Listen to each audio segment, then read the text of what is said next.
Olá, seja bem-vindo ou bem-vinda a mais essa nossa conversa. Hoje o tema é daqueles que, olha, tá ganhando cada vez mais espaço. Pontos de inflexão climática. Para guiar a gente, usamos um artigo bem informativo lá do portal Ecodebate, e a nossa ideia aqui, qual é? É tentar desembrulhar juntos o que são esses pontos de inflexão, porque eles são tão cruciais, né, quando a gente fala de mudança climática, e mais, quais sistemas do planeta já estão aí, digamos, piscando um alerta. E claro, como é que a ciência está de olho nisso tudo, nessas mudanças que podem ser tão drásticas. Bom, vamos lá, vamos começar a entender isso. Isso é um ponto-chave hoje em dia, né?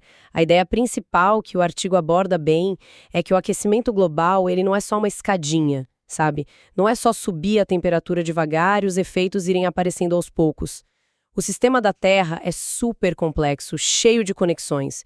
E ele tem uns limites, uns limiares.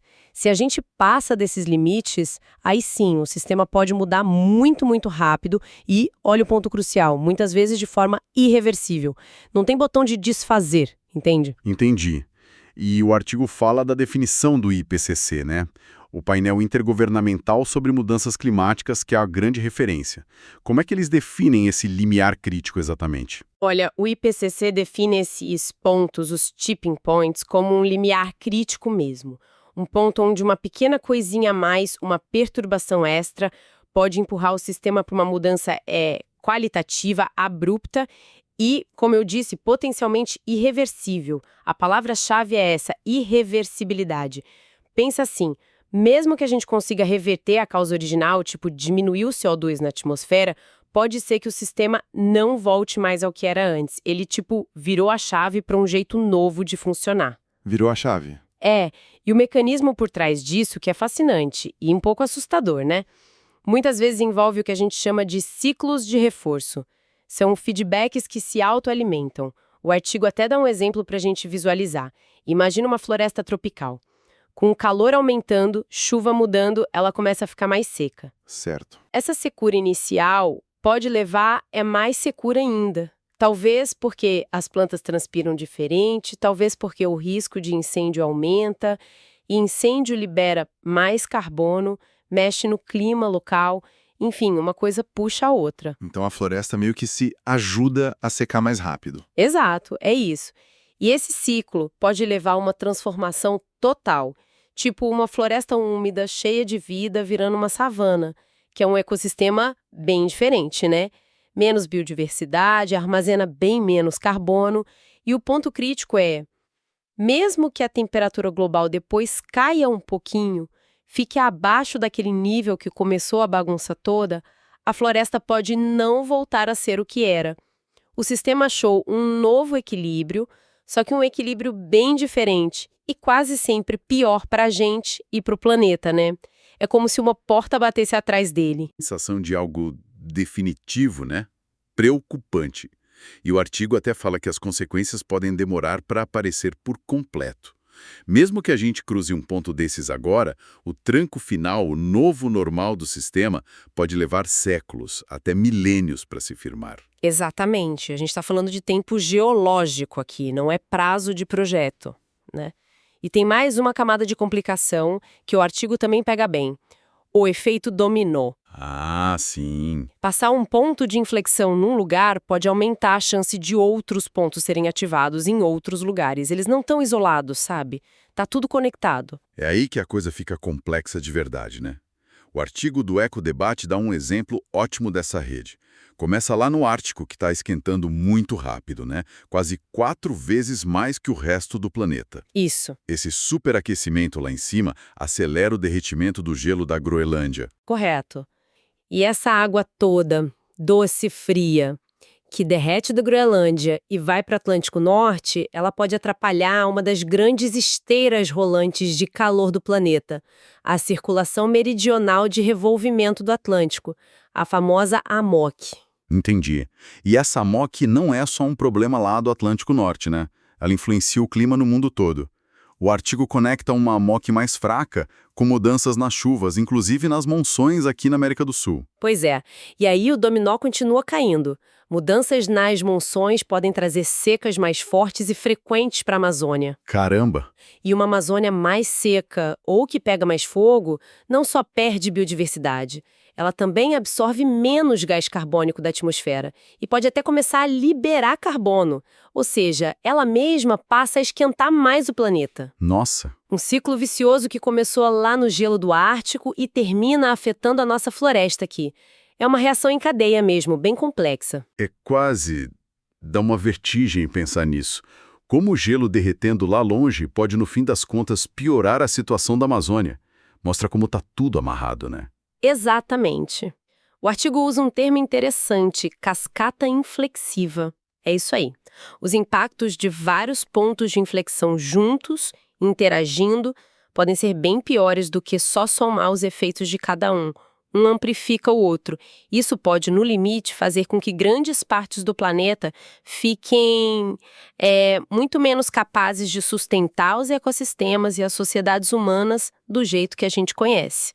Muda as regras do jogo, sabe? Em escala global. Essa ideia da cascata é forte e faz a gente perguntar quais desses dominós já estão balançando mais perigosamente.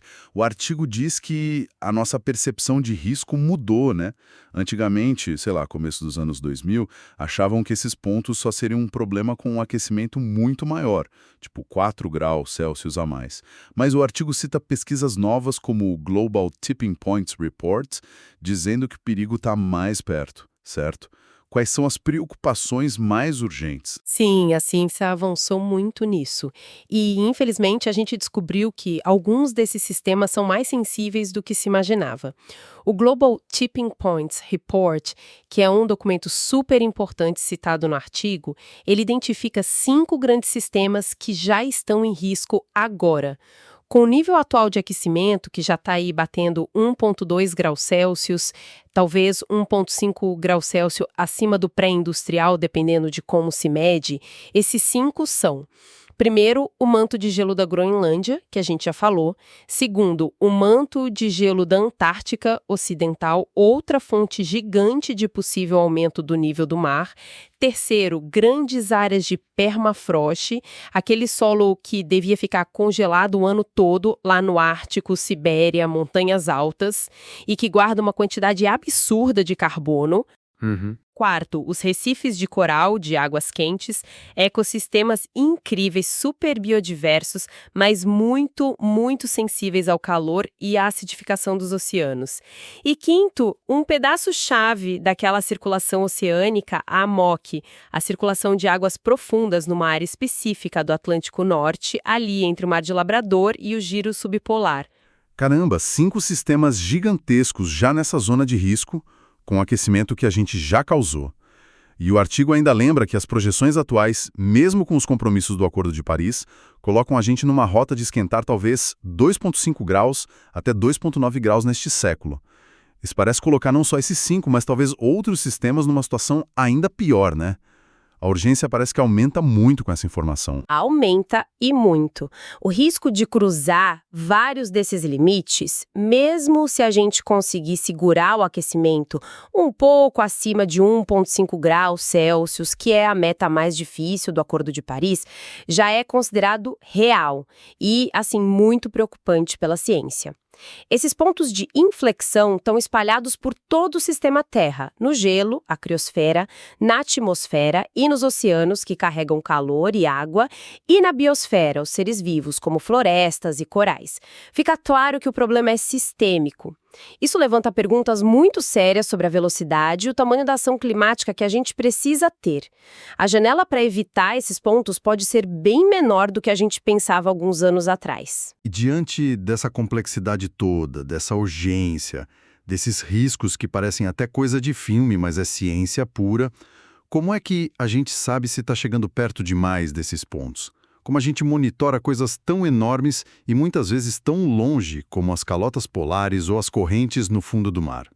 O artigo do Ecodebate dá um destaque grande para o papel da observação da Terra, principalmente via satélite. Sim, os satélites são, nossa, absolutamente cruciais, São nossos olhos lá no alto, dando uma visão global, contínua, consistente, que seria impossível só com medida aqui na Terra ou no mar. Eles conseguem monitorar áreas gigantescas e de difícil acesso, tipo o meio da Antártica ou a imensidão da Amazônia, com uma regularidade e uma precisão que só aumentam. E como eles fazem isso na prática? Não é só tirar foto, imagino eu. Que tipo de informação eles coletam que ajuda a entender esses pontos de inflexão?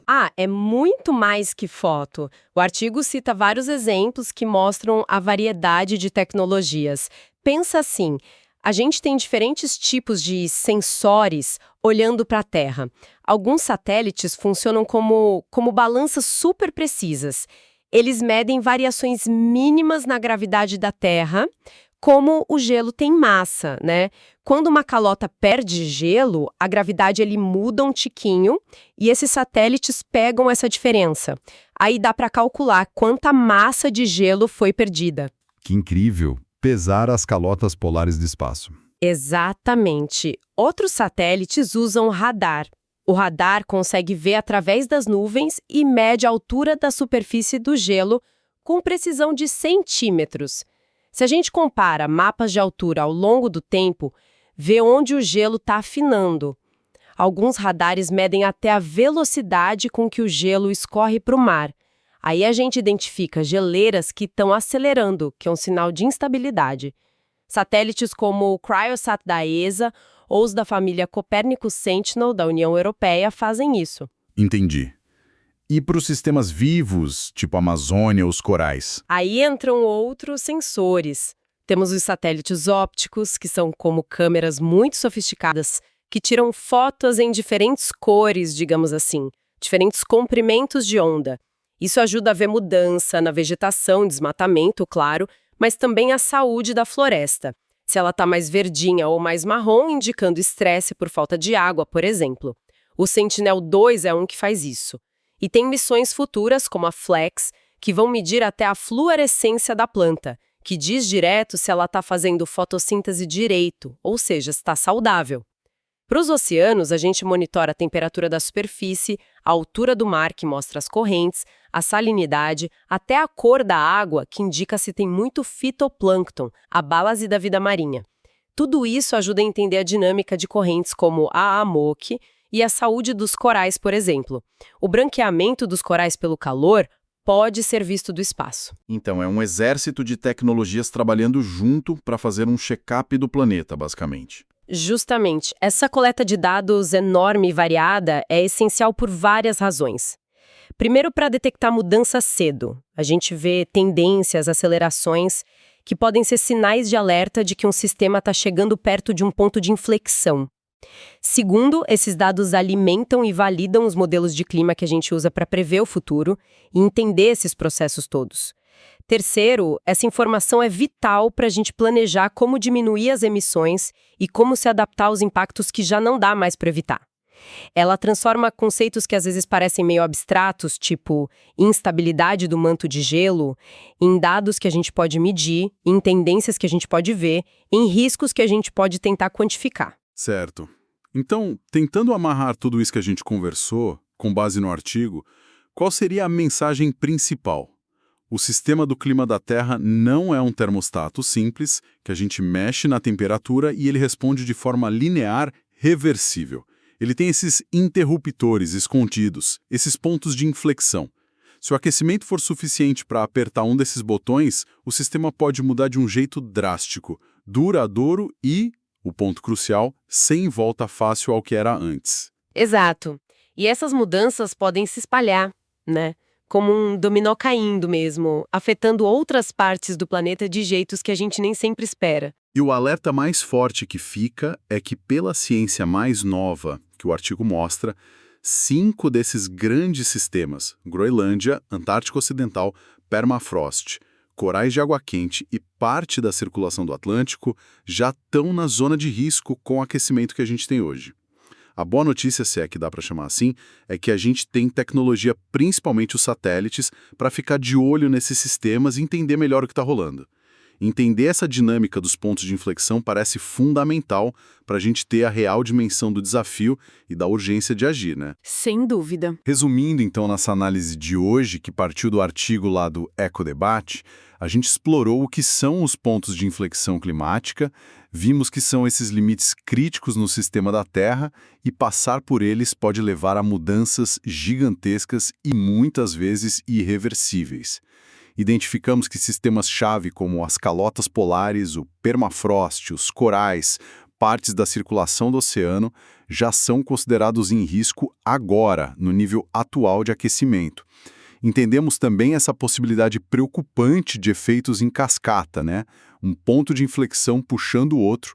E, por fim, destacamos o papel super importante da tecnologia de observação da Terra, dos satélites, para monitorar tudo isso e nos alertar. E sabe, talvez para deixar uma reflexão final, que vai um pouquinho além do artigo, a constatação da ciência de que existem esses pontos de inflexão, essa possibilidade real de mudanças bruscas, enormes e irreversíveis em sistemas que sustentam o clima e a vida como a gente conhece. Isso levanta uma questão importante, né? Como esse conhecimento, essa compreensão do risco real de viradas de chave no planeta pode ou talvez como deveria mudar a nossa percepção coletiva de risco e, por consequência, como isso deveria mexer com o nosso senso de urgência e o tamanho das ações que a gente toma, individual e coletivamente, para lidar com a crise climática. É algo para a gente pensar, para além dos dados e dos mecanismos que a gente discutiu hoje. Uma ótima reflexão para fechar. Fica aí para a gente pensar mesmo.